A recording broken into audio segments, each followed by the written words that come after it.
Hello children, welcome again to the virtual session. So let us see what we are going to do today. Today we are going to do chapter 1 Nutrition in Plants revision. So let us have a revision session for chapter 1.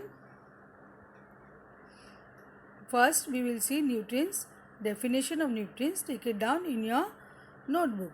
The components of food like carbohydrates, fats, proteins, vitamins and minerals are called nutrients. Nutrients help living organisms. How they help?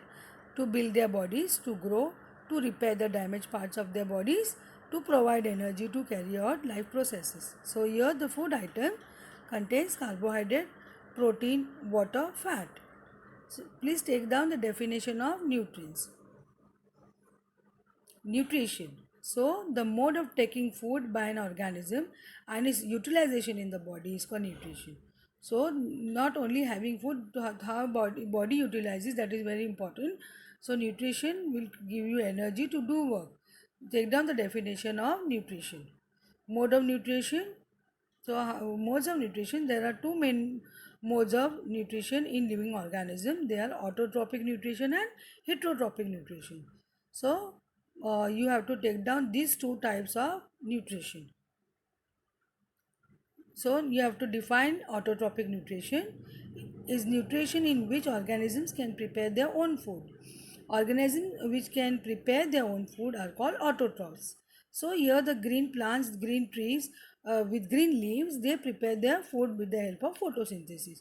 That's why they are autotrophs, and the nutrition is called autotrophic nutrition. So green plants prepare their own food. Leaves, green leaves help in preparing food for the plants. Here modes of nutrition. Next you have heterotrophic nutrition.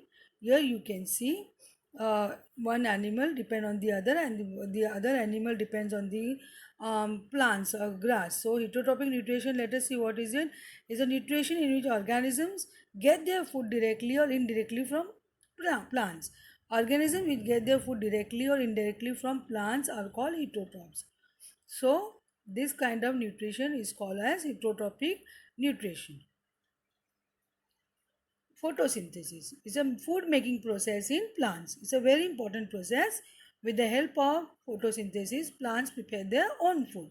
Photosynthesis is the process by which plants prepare their food by using sunlight, water, carbon dioxide and chlorophyll. Please take down these children. This is the process of photosynthesis, and extremely important: sunlight, water, carbon dioxide and chlorophyll. In the absence of one of these, photosynthesis will not take place.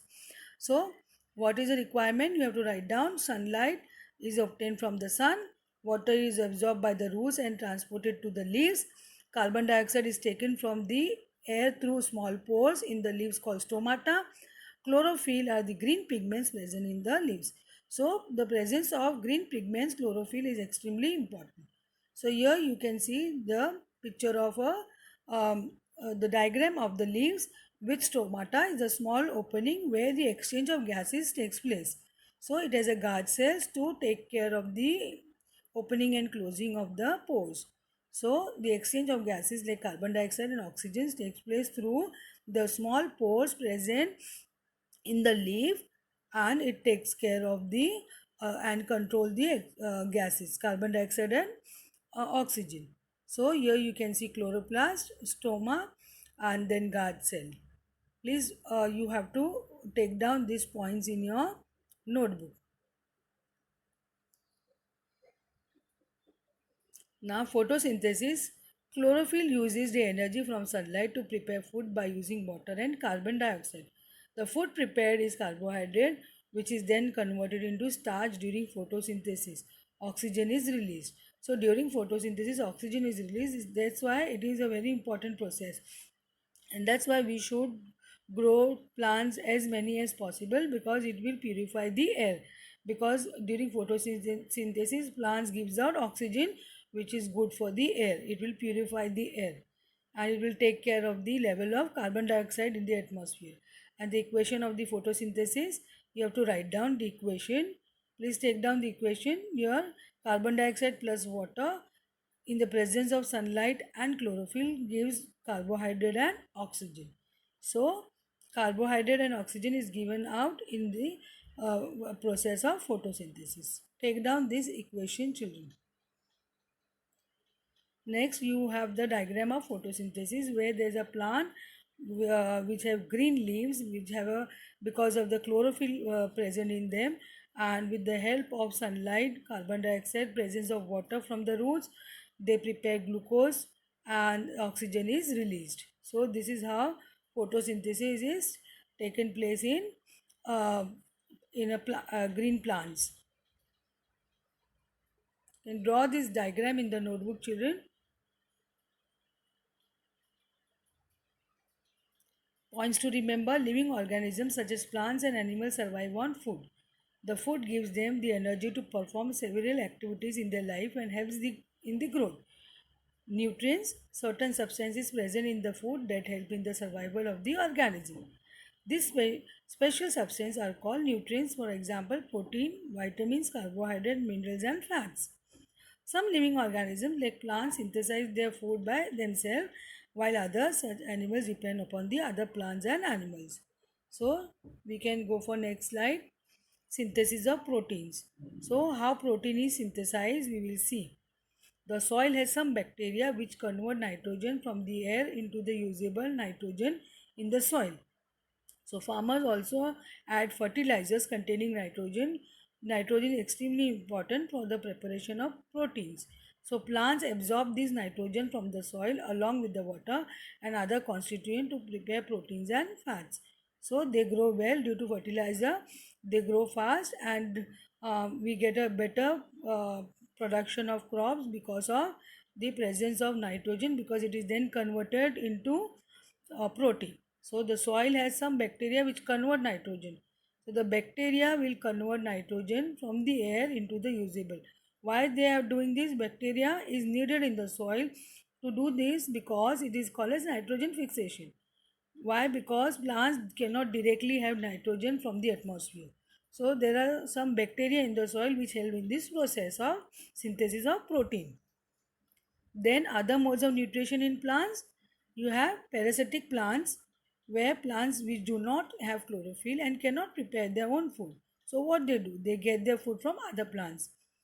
Other plants from whom they get the food are called as host. You have example Cascata, that is Amarbel. You can see the picture here. So take down the definition of parasitic plants. Take down the definition of insectivorous plants. These plants which feed on insects. Example, pitcher plant. The leaf of the pitcher plant is modified into pitcher. The end of the pitcher has a lid which can open and close.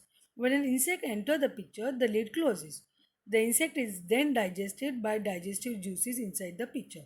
So insectivorous plants, they consume insects and they digest it. You can see the picture of a pitcher plant. What are saprophytes? Saprotrophs. So these saprotrophs, we will see what they are exactly. They are plants which do not have chlorophyll and cannot prepare their own food. So what they do, they get their food from dead and decaying organic matter. Example, mushroom, bread mold, etc. They produce digestive juices on the dead and decaying organic matter and convert them into a solution and then absorb the nutrients from the solution. So you can see saprophytes like bread mold, you can see growing on the bread, on the stale bread. This is how they feed. So this is called as saprotrophs because the mode of nutrition is all dead and decaying matter. So the organism which is relying on dead and decaying matter, they are called as saprotrophs. Symbiotic relationship. Now here this definition will go in your notebook. It's very important. This is another type of um, obtaining food. Some plants live together and share shelter and nutrients. So this is another type where there is a mutual give and take relationship. Lichen, example, in lichen and alga and fungus live together. The fungus provides shelter, water and minerals to the algae. So in return, what algae do? Algae provides food to the fungus which it prepares by photosynthesis. Fungus cannot prepare its food, but it can provide shelter, water and mineral. Whereas in return, algae can prepare food because it has green pigments, and with the help of that it can prepare green algae, and both can survive at a time. So it's a mutual give and take relationship that is called a symbiotic relationship. Then how nutrients are replenished in the soil. Plant absorb nutrients from the soil, so the nutrients in the soil decreases. So every time what farmers have to do, they add manures and fertilizers to the soil to increase the nutrients. The bacterium called rhizobium, which lives in the roots of the leguminous plants, they are grams, peas, beans. They convert the function of this leguminous plants, the roots of the leguminous plants, the bacteria present in them helps to convert nitrogen from the air, because plants cannot take nitrogen directly from the atmosphere. So here the bacteria will help and convert nitrogen from the air into the soluble form in the soil and make the soil rich in nitrogen. Making rich in nitrogen means making it more fertile and making it more the availability of proteins to the plants. So in return, the plants provide food and shelter to the bacteria. So they have a symbiotic relationship. So this is another example of a symbiotic relationship where plant gives food and shelter to the bacteria, and bacteria in return help to fix nitrogen. Next assignment, what is nutrition? You have to take down this. How do plants prepare their food? Where is the food made in plants? Why sun is called the ultimate source of energy for all living organisms?